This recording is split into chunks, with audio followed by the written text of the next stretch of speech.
اور ایک بڑا خوبصورت واقعہ ہے رمضان کا، کہیں سے بکرے کی سری پکی ہوئی آ گئی تو آپ بڑے شوق سے کھا رہے تھے، اور ساتھ ارباز بن ساریہ بھی تھے، حضرت علی بھی تھے اور حضرت مقداد بھی تھے، 3-4 آدمی سری کھا رہے تھے۔ بلال رضی اللہ تعالیٰ عنہ آئے کہ یا رسول اللہ سحری کا ٹائم ختم ہو گیا ہے، میں اذان دینے جا رہا ہوں، آپ کھانا پینا بند فرما دیں۔ اب میں کہا ٹھیک ہے، وہ باہر چلے گئے، اذان دینے لگے، پھر خیال آیا میں دیکھ لوں کہ آپ نے کھانا چھوڑا کہ نہیں چھوڑا۔ واپس آئے تو آپ کھا رہے تھے، یا رسول اللہ واللہ لقد اصبحت، اللہ کی قسم صبح ہو گئی۔ آپ نے ہاتھ پیچھے کر لیا، کہا ارے بلال نہیں ہوئی تھی، نہیں ہوئی تھی، تیرے قسم کھانے پر اللہ نے پہلے نکال دیا اس کو کہ تیری قسم جھوٹی نہ پڑے۔ حضرت علی نے فرمایا اگر بلال قسم نہ اٹھاتے تو جب تک میرے نبی کھاتے رہتے اللہ صبح کو پیچھے ہٹاتے جاتے۔ دیگ پک رہی تھی، ابو عبیدہ رضی اللہ تعالیٰ عنہ بن جراح وہ دیگ پکا رہے تھے، بکرا۔ آپ نے کہا ابو عبید یہ مجھے بکرے کی دستی پکڑانا، اگلے بازو، آپ کو اگلے بازو کا گوشت پسند تھا، گردن کا گوشت پسند تھا، یہ کمر کے پٹھ کا گوشت آپ کو پسند تھا، دودھ پسند تھا، برنی کھجور پسند تھی، عجوا کھجور پسند تھی، تازہ روٹی پسند تھی۔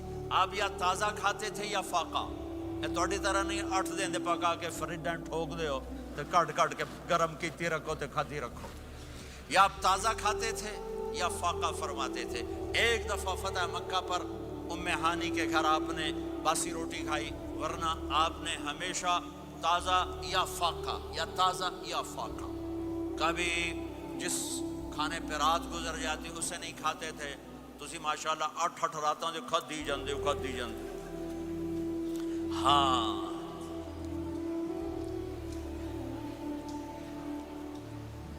تو کہنے لگے عبید یہ دستی پکڑانا، تو انہوں نے ایسے بکرے کا بازو نکال کے پورا آپ نے یوں پکڑا، نوچ کے پھینکا، کہا دستی پکڑانا، انہوں نے یوں نکالا لوئی سر، آپ نے پکڑا کھایا، کہا مجھے بکرے کا بازو دستی پکڑانا، کہا یا رسول اللہ بکرے کی 2 ہی ہوتی ہیں۔